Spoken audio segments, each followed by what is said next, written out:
గోదాముల్లో బియ్యం అవకతవకల నేపథ్యంలో మాజీ మంత్రి పేర్ని నానికి ఆంధ్రప్రదేశ్ ప్రభుత్వం లుకౌట్ నోటీసులు జారీ చేసినటువంటి నేపథ్యంలో అసలు ఈ కేసులో ఏం జరగబోతోంది అనేది మనం విశ్లేషణ చేసుకునేటువంటి ప్రయత్నం చేద్దాం. ప్రస్తుతం మనతో పాటు ఉన్నారు ప్రముఖ రాజకీయ విశ్లేషకులు రాజేష్ అప్సాని గారు. సార్తో మాట్లాడారు. సార్ నమస్తే సార్. పేర్ని నాని మీద ఆంధ్రప్రదేశ్ ప్రభుత్వం అయితే లుకౌట్ నోటీసులు జారీ చేసింది. ఏంటి సార్ ఈ కేసులో అసలు నెక్స్ట్ ఏం జరగబోతోంది అంటే ఏం చెప్తారు? ఇప్పుడు వాస్తవంగా పేర్ని నాని గారి ద్వారా జరిగిన ఈ బియ్యం తస్కరింపు, బియ్యం చోరీ, నీది గాంధీ నువ్వు వాడుకున్నావనంటే దొంగతనమే దాన్ని. ఇవాళ మంత్రులుగా శాసనసభ్యులుగా పనిచేస్తుండి నిన్నగాక మొన్న జరిగిన అసెంబ్లీ ఎన్నికల్లో ఆయన కొడుకు మళ్ళీ అక్కడ వైసీపీ పార్టీ అభ్యర్థిగా పోటీ చేస్తుండి ఇవాళ ప్రజా జీవితంలో కొనసాగుతున్న నాయకులు ప్రజల సంపదైన ట్యాక్స్ పేయర్స్ మనీ, ఆ బియ్యం అవేమి వైసీపీ పార్టీ ఆస్తి కాదు. కానీ వీళ్ళు ఏమనుకున్నారంటే మాకు ప్రజలు అధికారం ఇచ్చారు కదా, మమ్మల్ని ఎంపిక చేసుకున్నారు కదా, బడ్జెట్ ద్వారా ప్రతిపాదించబడే ప్రతి రూపాయి మా సొంత డబ్బే, ప్రభుత్వం ద్వారా పంపిణీ చేయబడే ప్రతి బియ్యపు గింజ మా సొంత అవసరాలకు వాడుకోవచ్చు అని చెప్పనే ఒక బరితెగింపు వైఖరి ప్రదర్శించి అసలు ఈ మొత్తం సంఘటనలో చాలా ఉల్లంఘన జరిగినాయి. ఈ బరితెగింపు వైఖరి ప్రదర్శించి వాళ్ళ 245 టన్నుల వరకు బియ్యం లేపేశారు. అంటే దీంట్లో చాలా సాంకేతికమైన అంశాలు కూడా మనం చర్చించాల్సిన అవసరం ఉంది. ఏంటి సార్ అవి? ఇప్పుడు ఒక ప్రైవేట్ కంపెనీ ఏదైనా ఒక టెండర్ పిలిచిందనుకో, వాళ్ళు వాళ్ళ కంపెనీకి సంబంధించి ఏదైనా వెండర్స్ని ఐడెంటిఫై చేస్తూ ఒక టెండర్ పిలిచారనుకో, టెండర్ అంటే మాకు పలానా సప్లై కావాలి అని చెప్పని, ఆ టెండర్లో ఒక క్లాజ్ ఉంటుంది గమనించుకుంటే, మా సంస్థలో పనిచేస్తున్న సిబ్బంది కానీ వారి కుటుంబ సభ్యులు కానీ వారి బంధువులు కానీ ఈ టెండర్లో పాల్గొనడానికి వీల్లేదు అని చెప్పని మెన్షన్ చేసి ఉంటుంది. అవును. అలాగే మనకి స్థానిక సంస్థల ఎన్నికలు జరుగుతూ ఉంటాయి, ఎంపీటీసీ, జెడ్పీటీసీ ఇటువంటి ఎన్నికలు జరుగుతాయి. ఒక మండలంలో ఒక ఎంపీటీసీగా పోటీ చేయాలనుకునే అభ్యర్థి ఆ మండలంలో రిజిస్టర్డ్ కాంట్రాక్టర్ అయ్యి ఉండకూడదు. ఓకే. ఆ మండలంలో రిజిస్టర్డ్ కాంట్రాక్టర్ అయ్యి ఉంటే అతనికి ఎంపీటీసీగా పోటీ చేసే అర్హత ఉండదు. అలాగే ఇప్పుడు చట్ట సవరణ జరిగింది, కానీ మొన్నటిదాకా 2 కంటే ఎక్కువ పిల్లలుంటే స్థానిక సంస్థల ఎన్నికల్లో పోటీ చేయకూడదు. అవును. కానీ ఎమ్మెల్యేల దగ్గరికి, ఎంపీల దగ్గరికి వచ్చేప్పటికి ఈ రూల్స్ ఏమి ఉండవు. తానే ఎమ్మెల్యే, తానే మంత్రి, తన కుటుంబానికి సంబంధించిన గోడౌన్లని ప్రభుత్వానికి అద్దెకిస్తాడా? 100కి 100 పాళ్ళు ఎలా అయితే మండలంలో రిజిస్టర్ అయిన కాంట్రాక్టరు పోటీ చేయడానికి అనర్హుడు అని చెప్పని చట్టం ఉందో, అలాగే శాసనసభ్యుడిగా ఎన్నికైన వాళ్ళు ప్రభుత్వంతో వ్యాపారం చేయకూడదు అని చెప్పని ఒక చట్టం తేవాలి. వీళ్ళు అధికార హోదాల్లో ఉండి వీళ్ళ పరపతితోటి వీళ్ళ గోడౌన్లో ప్రభుత్వానికి అతికించుకున్నారు అని అంటే, అదే ఓపెన్ బిడ్డింగ్ కనుక జరుగుంటే, వీళ్ళ రికమెండేషన్ వల్ల కాకుండా ఉంటే వీళ్ళకన్నా ఇంకా తక్కువ అద్దెకి ఇంకా వేరే గోడౌన్లు వచ్చిండేమో. కానీ ఏం జరిగింది? వీళ్ళకి రికమెండేషన్ ఉంది, వీళ్ళే పదవుల్లో ఉన్నారు, వీళ్ళ గోడౌన్లే ప్రభుత్వం అద్దెకి ఎంగేజ్ చేసుకుంటుంది. ఆబ్వియస్లీ ఇంకా అదే జరుగుద్ది. ఎందుకు? ప్రభుత్వంతో వ్యాపారం చేయకూడదనే నిబంధన లేదు కదా వీళ్ళకి. దాంతో వీళ్ళ గోడౌన్లోనే బియ్యం వస్తాయి, ఆ బియ్యాన్ని వీళ్ళు వాడేసుకోవటం టన్నులు. అది ఇవాళ అధికారం కోల్పోయిన తర్వాత, ఈ వార్త బయటకు వచ్చిన తర్వాత, ఇప్పుడు మేము చాలా ఆణిముత్యాలం, స్వాతిముత్యాలం అని చెప్పని ఆ బియ్యానికి సంబంధించి నష్టపరిహారం మేము ప్రభుత్వానికి కట్టేస్తాం. సార్, నష్టపరిహారం కట్టేస్తే తప్పు ఒప్పు అయిపోద్ది అంటారా? ఇక్కడ దీంట్లో కూడా చాలా మతలబులు ఉన్నాయి. జాతీయ ఆహార భద్రతా చట్టం కింద ఉన్న రూల్ ఏంటి అంటే, రేషన్ డీలర్ల దగ్గర వాళ్ళకి ప్రభుత్వం ద్వారా సరఫరా చేయబడ్డ ఒక టన్ను ఒక రేషన్ డీలర్కి వచ్చింది అనుకున్నాం ప్రజలకు పంపిణీ చేయడానికి. ఆ బియ్యంలో కొంత క్వాంటిటీ బియ్యం తగ్గాయి అనుకో, ఆ బియ్యం ఖరీదు 43.5 రూపాయలు ప్రభుత్వ సేకరణకు అవుతున్న ఖరీదు మీద 10 రెట్లు అదనంగా ఆ డీలర్కి ఫైన్ వేస్తారు. అంటే 43.5 రూపాయలు ఖరీదు చేసే 1 కేజీ బియ్యం అతని దగ్గర లెక్కల్లో తేడా వస్తే 435 రూపాయలు అతను ప్రభుత్వానికి పెనాల్టీ కట్టాలి డీలరు. కానీ ఇక్కడ అధికారులు ఎంత అవ్యాజమైన ప్రేమ ఈ దొంగ మీద. నేను దొంగనే అట, ఎందుకంటే అతనే అడ్మిట్ అయ్యాడు. మా గోడౌన్లో బియ్యం తగ్గాయి కాబట్టి నేను నష్టపరిహారం కడతాను అని చెప్పని అతనే వాలంటరీగా ప్రభుత్వానికి లేఖ రాసి ఆల్రెడీ 1,72,00,000 రూపాయలు డీడీలు కట్టున్నాడు కాబట్టి ఖచ్చితంగా అవినీతి దొంగతనాన్ని తనకు తానుగా అడ్మిట్ అయినట్టు. కాబట్టి వీళ్ళకి మర్యాద ఇవ్వాల్సిన నష్టం లేదు. ఇతనికి మాత్రం డబుల్ ది కాస్ట్ మాత్రమే ఎట్లా వసూలు చేస్తారు? రేషన్ డీలర్ దగ్గరికి చిన్న వాళ్ళ దగ్గర ఏమో 10 రెట్లు ఫైన్ వసూలు చేస్తారా? ఈ పెద్దవాళ్ళ దగ్గరికి వచ్చేటప్పటికి ఆ విలువకి డబుల్ అమౌంట్ మాత్రమే ఫైన్ కింద వసూలు చేస్తారా? ఖచ్చితంగా అతని ద్వారా జరిగిన దోపిడీకి కూడా ఆల్మోస్ట్ అంటే మొన్న 1,70,00,000 అని చెప్పని ఎస్టిమేట్ చేశారు కాబట్టి డబుల్ ది క్వాంటిటీ ఇచ్చాడు.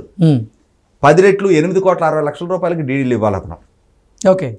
ఆ జాతీయ ఆహార భద్రతా చట్టం కింద రేషన్ డీలర్లకి ఏ విధంగా అయితే 10 రెట్లు జరిమానా విధిస్తున్నారో అదే స్థాయి జరిమానా ఇతను కూడా విధించాలి. అంటే 10 రెట్ల జరిమానా ఇతను కట్టినప్పటికీ కేసే. మళ్ళీ ఇవాళ మనం ట్రైన్లో ప్రయాణిస్తుంటాం, ఒక నోటీస్ రాసి ఉంటుంది అక్కడ, టికెట్ లేని ప్రయాణం నేరం, టికెట్ లేకుండా ఉంటే 3,000 రూపాయల వరకు జరిమానా, 6 నెలలు జైలు శిక్ష అని చెప్పని. జరిమానానే, జైలే. అంతేగాని నువ్వు జరిమానా కట్టావు కదా అని చెప్పని నీ తప్పు మాఫ్ అవ్వదు. అలాగే ఇక్కడ కూడా ఇతను చేసిన తప్పుకి జరిమానా వసూలు చేస్తారు, జైలు కూడా 100% విధించి తీరాల్సిందే. ఇక్కడ ఇంకొక చాలా అంటే అధికారులు ఎందుకు ఇంతటి అవ్యాజమైన ప్రేమ కనపరుస్తున్నారు అని అంటే అసలు ఆ డిపార్ట్మెంట్లోనే చాలా లోపాలు ఉన్నాయి. ఓకే. మీకు ఒక లైవ్ ఎగ్జాంపుల్ చెప్తాను నేను. సార్, సివిల్ సప్లైస్ మినిస్టర్ గారు నాదెళ్ల మనోహర్ గారు తెనాలి నుంచి ఎన్నికై ఉన్నారు. ఇవాళ తెనాలి పట్టణంలోనే ఒక రేషన్ డీలర్ నాకు కొంత డేటా షేర్ చేశారు. ఓకే. ఇవాళ ప్రభుత్వ సివిల్ సప్లైస్ డిపార్ట్మెంట్ ద్వారా వాళ్ళకి సరఫరా చేసే బియ్యం 50 కేజీల బ్యాగులు సప్లై చేస్తారు. ఈ 50 కేజీల బ్యాగులు వేయి చేస్తే వాళ్ళకి 700 గ్రాములు తక్కువ వస్తున్నాయి సార్. ఓవరాల్గా వాళ్ళకి రావాల్సిన కోట 13,251 కిలోల 960 గ్రాములు రావాలి వాళ్ళకి. కానీ వాళ్ళకి వచ్చింది 12,921 కిలోల 940 గ్రాములు. అంటే 330 కిలోల 20 గ్రాములు తక్కువ వస్తుంది. 330 కిలోలు అంటే ఒక డీలర్ దగ్గరే 330 కిలోలు తక్కువ వస్తుంటే, ఒక డీలర్ దగ్గరే 330 కిలోలు తక్కువ వస్తుంది. ఏం చేయాలి డీలరు? ఇప్పుడు అతను ఏం చేస్తాడు? అల్టిమేట్గా నష్టపోయేది ఎవరు? డీలర్ కూడా కాంటుపట్టు సిచ్యువేషన్లో కిలో ఇచ్చే కార్డుదారుడికి 950 గ్రాములు 900 గ్రాములు ఇస్తాడు. అంతేగాని డీలర్ జేబులోంచి పెట్టుకోడు కదా. లబ్ధిదారులు నష్టపోతారు. ఈ మధ్యలో ఎవరు చోరీ చేస్తున్నారు ఈ బియ్యం?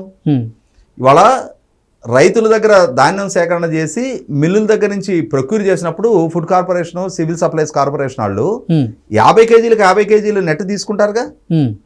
ఈ మధ్యలో ఈ తరుగు ఎక్కడ పోతుంది? ఎందుకు పోతుంది అంటే కొన్ని పందికొక్కులు మేస్తున్నాయి. అవి అసలు సిసల పందికొక్కుల, ప్యాంట్ షర్ట్లు వేసుకున్న పందికొక్కుల, పందికొక్కులు మొత్తానికి ఈ బియ్యాన్ని తస్కరిస్తున్నాయి. నాకున్న సమాచారం అయితే ప్రతి నెల ఇప్పుడు రాష్ట్ర వ్యాప్తంగా కొన్ని వందల స్టాక్ పాయింట్స్ ఉన్నాయి. వాటి నుంచి ఈ డీలర్లకు సప్లై అవుతాయి. ఈ డీలర్లకు సప్లై చేసే ప్రాసెస్లో ఆ స్టాక్ పాయింట్లోనే అంటే ఇప్పుడు ఒక డీలర్కి 3 క్వింటాల పైన బియ్యం తేడా వచ్చినాయి కదా. ఆ స్టాక్ పాయింట్ నుంచి ఒక 150-200 మంది డీలర్లకు వెళ్తాయి అనుకో. ఆ 200 మంది డీలర్లకు సంబంధించి వీళ్ళకి ఈ నెల ఒక 10 టన్నులో 15 టన్నులో ఇక్కడ బియ్యం సేవ్ చేసేస్తాం మనం అని చెప్పని ఈ కటింగ్ చేసినవి ఉన్నాయి కదా, ఇక తరుగు బియ్యం పంపించారు కదా. ఆ స్టాకు పాయింట్లో పనిచేసే సిబ్బందికి ఒక అంచనా ఉంటుంది కదా. వీళ్ళు దీన్ని ముందుగానే బేరం పెట్టేసుకుంటున్నారు. మా స్టాక్ పాయింట్ నుంచి మీకు ఈ నెల ఒక 2 లారీలో 3 లారీలో బియ్యం అప్పచెప్తామని చెప్పని. అంటే ఇక్కడ ఏంటంటే ఎవడి వాటా వాడు పంచుకుంటా ఉన్నారు. ఈ పంచుకున్న ప్రాసెస్లోనే చిన్నది దక్కితే మంత్రుల హోదాలో ఉన్నాళ్ళు 100 టన్నులు లేపేశారు. ఇవాళ ఇవన్నీ బయటకు వస్తూ ఉన్నాయి. సార్, ప్రభుత్వ మార్పిడి జరిగిన తరువాత కూడా ఇటువంటి అక్రమాలు జరుగుతూ ఉంటే ఆ శాఖకు సంబంధించినటువంటి మంత్రివర్యులు ఏం చేస్తున్నట్లు? ఇక్కడ జరుగుతున్నది ఏంటంటే మంత్రి గారిది ఒంటరి పోరాటం అయింది. ఓకే, మంత్రి స్థాయిలో ఆయన రాష్ట్రం అంతా పర్యటిస్తున్నారు, ఆయనే స్వయంగా రైడ్లో పాల్గొంటా ఉన్నాడు, ఆయనే ఎక్కడెక్కడ ఈ స్టాక్స్ అనేది వెలికితీస్తూ ఉన్నాడు. ఇది మంత్రి స్థాయిలో జరగాల్సిన కార్యక్రమం ఒకటే కాదు కదా. సివిల్ సప్లైస్ కార్పొరేషను కమిషనర్లు, ఎండీలు వీళ్ళు ఇంతమంది ఉంటున్నారు కదా. వీరపాండియన్ అని చెప్పని ఆయన ఉన్నాడు ఇప్పుడు ఇన్ఛార్జి కమిషనర్గా. ఆయన ఏం చేస్తున్నాడు, ఐఏఎస్ అధికారి. వీళ్ళందరూ సమిష్టి బాధ్యత కదా ఇది. ఇవాళ పేరునాని అంశం బయటకు వచ్చింది. ఇప్పుడు మనకి ఈ రోజుకి నేను ఇప్పుడు చూపించిన లెక్క మొన్న డిసెంబర్ 1వ తారీఖు రోజు వచ్చిన స్టాక్కి సంబంధించిన లెక్క. అంటే ప్రతి డీలర్కి ఈ విధమైన కోత పడతా ఉంటే దాన్ని ఎవడో మధ్యలో ప్రభుత్వం చేత నియామకం చేపట్టబడ్డ ఉద్యోగులు, పర్యవేక్షించాల్సిన ఉద్యోగులు. ఇక్కడ ఏమవుతుంది, డీలర్లు కనుక ఏంటి మాకు తక్కువ పంపించారు అని అంటే మీ మీదకి విజిలెన్స్ వాళ్ళని పంపించాలని చెప్పని బెదిరిస్తారు.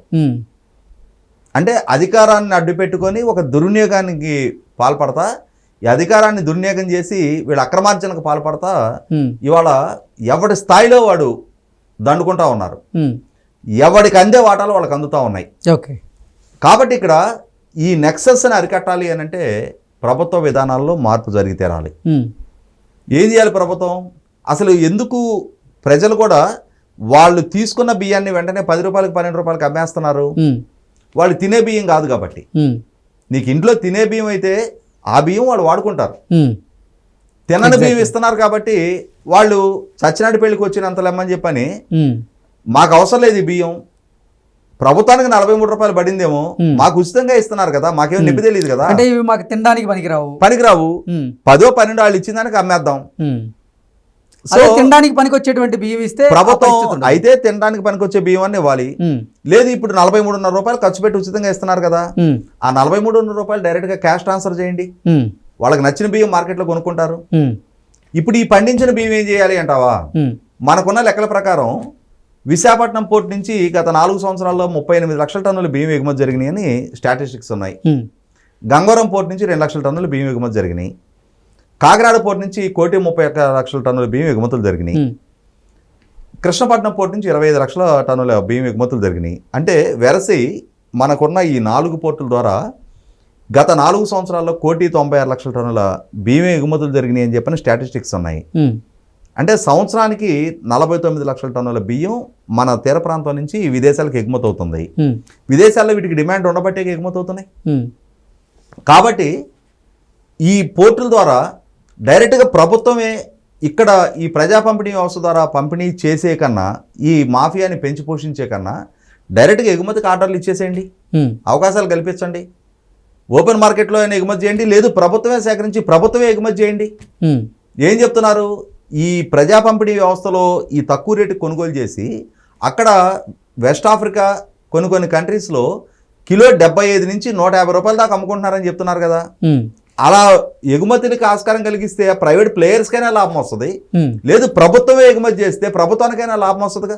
అవును, ఇటువంటి ఈ దొంగల్ని పెంచి పోషించే ఆస్కారం ఎందుకు కలిగియాలి? ఇవాళ ప్రజలకు అవసరం లేని బియ్యం ఇవ్వటం ఎందుకు, వాళ్ళు అమ్మేసుకోవటం ఎందుకు? ఈ నెక్సెస్ అంతా కొనసాగుతూ ఉంటుంది దీనికి. ఒక్క మనోహర్ గారు, ఒక పవన్ కళ్యాణ్ గారు, ఒక చంద్రబాబు నాయుడు గారు దీన్ని అరకట్టాలంటే ఎక్కడ సాధ్యపడుతుంది అది? కాబట్టి 1,48 లక్షల రేషన్ కార్డులకి ప్రతి నెల ఈ పంపిణీ, ఈ ప్రహసనం, ఇదంతా ఈ ప్రక్రియ కొనసాగించడం ఎందుకు? ఈ విధమైన మాఫియా జరుగుతుంది అని చెప్పని వాపోవటం ఎందుకు? కాబట్టి మొట్టమొదట ప్రభుత్వ విధానాల్లో మార్పు చేసుకుంటే, తన పాలసీస్ని రీడిఫైన్ చేసుకుంటే, అటు ఈ లబ్ధిదారుడికి తాను చేర్చాలి అనుకున్న లబ్ధి చేకూరగలుగుతుంది. 43.5 రూపాయలు పెడుతున్న ఖర్చు అతనికి 10 రూపాయలే దక్కుతున్నాయి ఆ బయట మార్కెట్లో అమ్మేసుకోవడం వల్ల. 43.5 అతనికి దక్కుతాయి. అతనికి ఏది నచ్చితే మార్కెట్లో ఇది 10 రూపాయలకు అమ్మేసుకొని ఏది కొనుక్కొచ్చుకుంటున్నాడో దాన్ని కొనుక్కొచ్చుకుంటాడు. అంతేగాని ఈ పేరు నాని లాంటి వాళ్ళు ఈ స్టాక్ పాయింట్లో ఈ బియ్యం దొంగలు, ఈ ఎండిఎల్ వాహనాల ద్వారా, డెలివరీ వెహికల్స్ ద్వారా ఈ బియ్యం కొనుగోలు చేసే బేరగాళ్ళు, ఈ నెక్సస్ మొత్తాన్ని ఒక్క డెసిషన్ తోటి శాశ్వతంగా ఫుల్ స్టాప్ పెట్టచ్చు. ప్రభుత్వం ఆలోచించాలి. Okay sir, thank you so much.